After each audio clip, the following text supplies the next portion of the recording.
falando sobre soja. E olha, temos alguns fatores que acabam implicando sobre a soja.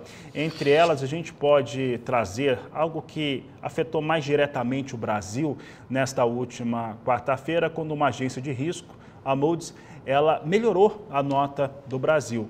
E ao melhorar a nota no Brasil, a gente tem ali uma expectativa maior de entrada de capital e com isso o dólar recua.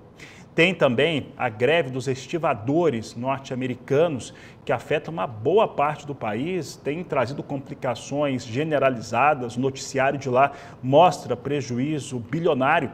E também um outro fator é o geopolítico, né? As guerras que estão acontecendo pelo mundo todo, que acabam por afetar setores que estão ligados diretamente à agricultura. Como é que isso impacta no mercado agrícola? É o que nós vamos conversar agora com Ronaldo Fernandes, da Royal Rural, que participa conosco dessa edição ao vivo pela internet. Ronaldo, tem muita coisa acontecendo em todo o mundo, né? As coisas são muito voláteis, né? Os fatores são muito voláteis, acontecem em várias frentes e impacta o mercado agrícola, enquanto o produtor está, no caso da soja, está vendo quando ele vai ter condições de começar essa semeadura aqui no Brasil. Como que esses elementos, eles têm impactado a formação de preço, mercado agrícola, em uma semana tão movimentada como esta? Boa tarde, seja bem-vindo. Boa tarde, Fabiano, obrigado. E tem o clima, né? Como você está colocando aí, a gente está em fase de plantio no Brasil, fase de colheita nos Estados Unidos, e o clima no Brasil começa extremamente adverso, um clima muito seco, bastante preocupante.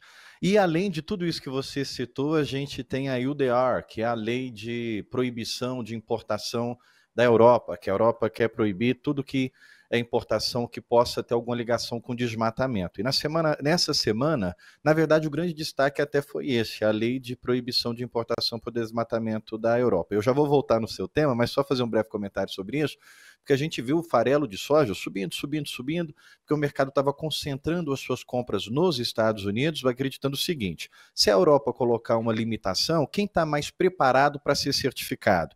A gente vai ter que fazer uma rastreabilidade, vai aumentar os custos. Quem que vai ter condição de fazer isso mais rápido? Os Estados Unidos. Então vamos concentrar as compras lá.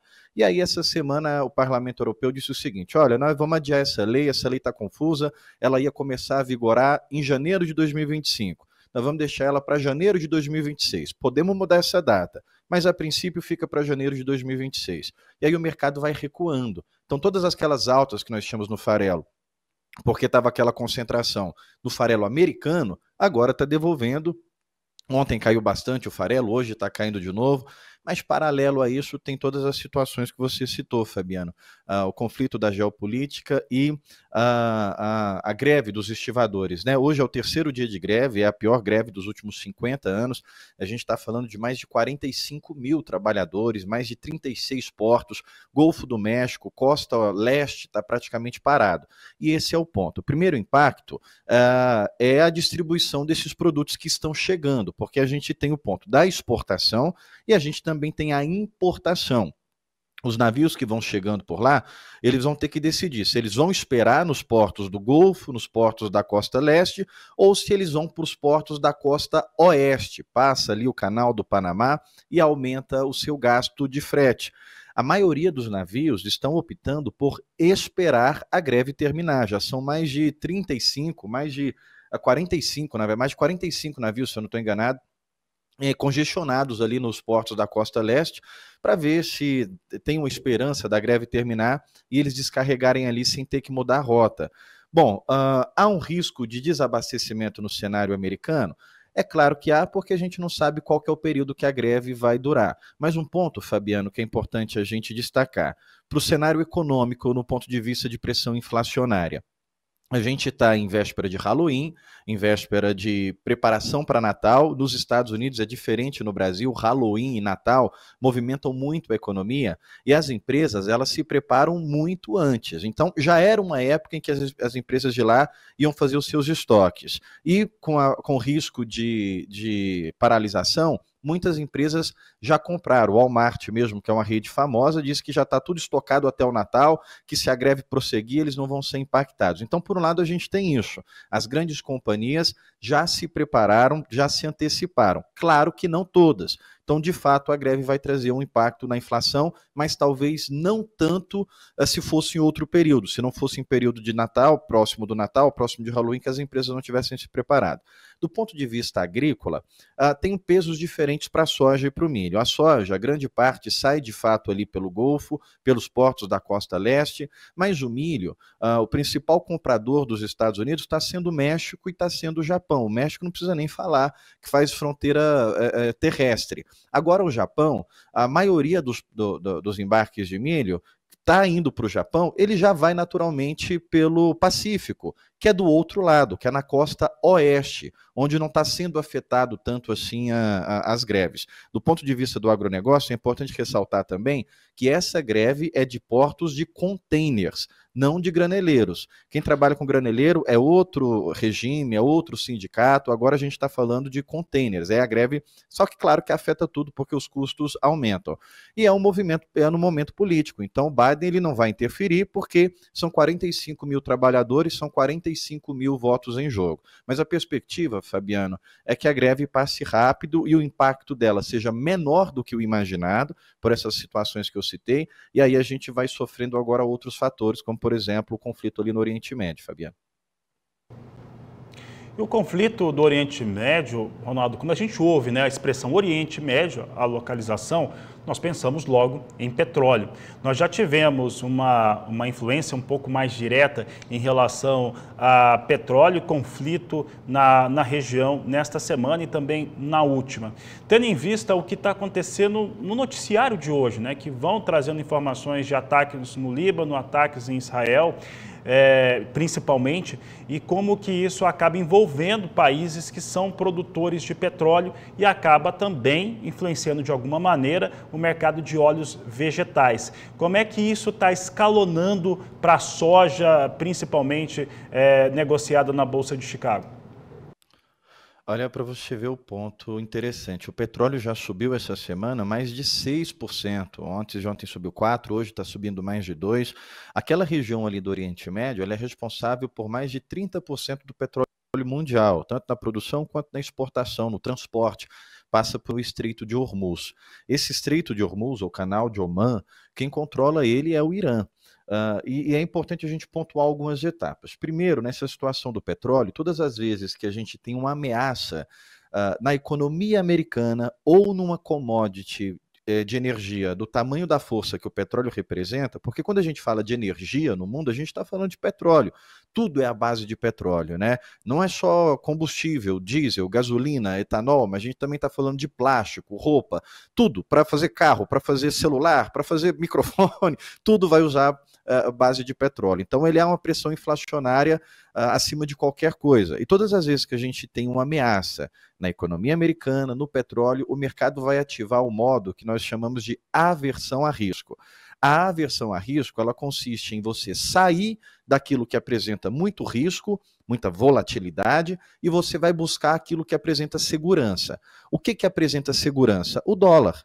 Mesmo quando a economia americana sofre, o dólar é um ativo de segurança, porque para você importar e exportar, você tem que usar dólar. Então é a moeda mais segura do mundo. E agora, o que representa ativo de risco? Soja e milho são ativos de risco. Então o mercado financeiro, não é nem o mercado do agronegócio, o mercado especulativo, ele tira o dinheiro que está lá na soja, que está no milho em Chicago, e começa a botar em ativos de segurança, começa a colocar no ouro, no dólar. Então, um pouco disso que a gente está vendo hoje. A soja vai recuando e caso persista esse movimento, esse medo do mercado, isso vai se intensificando. Qual que é o medo agora? Bom, o medo mais eminente é Israel atacar poços de petróleo no Irã. O Irã, ele é responsável por quase 4% da produção mundial, ele tem uma briga eterna ali com a OPEP, está no quintal da Arábia Saudita. A Arábia Saudita é responsável por mais de 14% do petróleo mundial. O medo agora é Israel fazer ataques à produção de petróleo iraniano.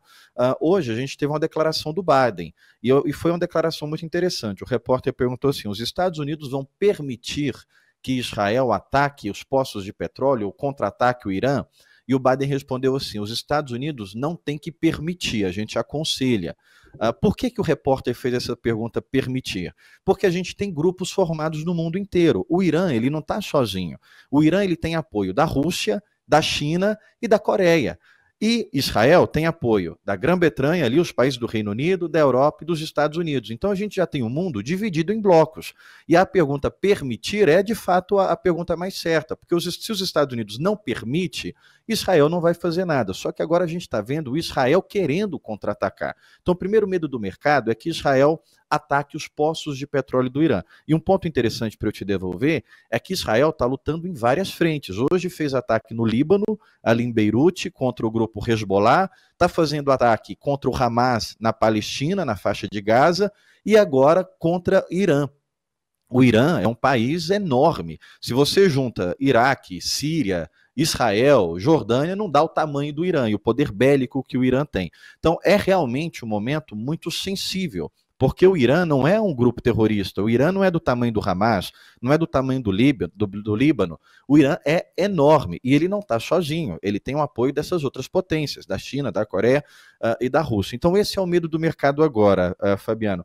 E o que representaria uma escalada na guerra? De primeiro momento, alta para câmbio e queda para as bolsas de uma forma geral, menos o petróleo, porque lá está a produção de petróleo concentrada, uma grande parte da produção mundial está concentrada ali, Fabiano. Ronaldo, você já respondeu a minha última pergunta, né? Que o primeiro impacto é ter um aumento do dólar, isso falando global. Né? Aqui no Brasil a gente pode estar tendo um momento vendo uma queda por uma questão mais pontual dessa nota que melhorou, mas um aumento do dólar. O dólar aumentando, mesmo com soja de alguma maneira sendo afetado negativamente pela questão geopolítica, pode abrir oportunidades de vendas, ou o produtor tem que estar atento se isso ocorrer neste momento para a comercialização da sua safra, principalmente de 24 e 25? Veja bem, é importante a gente entender que nós estamos no momento de 8,80 e a responsabilidade das tendências agora, ela não está, nem vou dizer que está na responsabilidade do câmbio. Já teve conversas nossas aqui que eu vim dizer, olha, olhe para o câmbio porque ele vai ser o salvador da pátria. Mas agora o mercado, tirando esses conflitos, essas confusões de geopolítica, que isso acaba que não tem como ninguém prever. Isso vai assustar o mercado, se resolver passa, se não resolver a gente vai ter que ir acompanhando, mas o ponto de tendência, se a gente estivesse vivendo uma vida normal, sem guerra, seria o ponto climático. E agora, lá fora, o que começa a repercutir de notícia internacional é que semana que vem o Brasil começa a receber boas chuvas a partir agora desse final de semana, Fabiano. Então, eu acredito que é isso que vai ser o ponto mais impactante para as cotações, sobretudo olhando para Chicago. Então, de primeiro momento, as chuvas devem trazer um alívio para as cotações, devem trazer uma pressão de queda. Agora, caso as chuvas não aconteçam, aí sim o preço vai continuar subindo, mas a gente tem que olhar para o mapa. O mapa está dizendo que tem chuva a partir de sexta-feira. Esse vai ser o principal ponto. Um outro ponto é que mesmo que as chuvas aconteçam, não tem razão para os preços derreterem no Brasil agora. Vai trazer uma pressão de queda, Chicago vai sentir isso, mas nosso prêmio vai ter que subir porque a gente não tem estoque final. Nosso estoque está extremamente baixo. Então, para o produtor entender, até quando vai essa pressão de estoque baixo? Ela não vai muito tempo, não, porque a gente está com estoque baixo quando? De dezembro para janeiro é quando a gente vai limitar de fato as nossas vendas. Nesse período, o comprador internacional já vai estar olhando para os Estados Unidos. Então, a briga de prêmio vai ser para o mercado interno. É a mesma coisa de dizer assim, o chinês vai comprar soja, vou no Brasil. Brasileiro tem soja? Não, chinês aqui não tem soja para vender, não. Tudo bem, eu já estou comprando dos Estados Unidos, vou continuar comprando de lá. Nesse período, dezembro, janeiro, a gente acredita que pode vir uma pressão de alta, porque o prêmio interno, nosso prêmio do mercado interno, vai sustentar os preços internos e os chineses olhando para os Estados Unidos dá uma sustentação para Chicago. Então, para fazer um desenho de linha do tempo, a partir de semana que vem uma pressão de baixa por causa do clima, deve tentar jogar a soja ali de volta para perto dos 10, não vai conseguir cair muito, porque depois disso vem a pressão de estoque baixo no Brasil.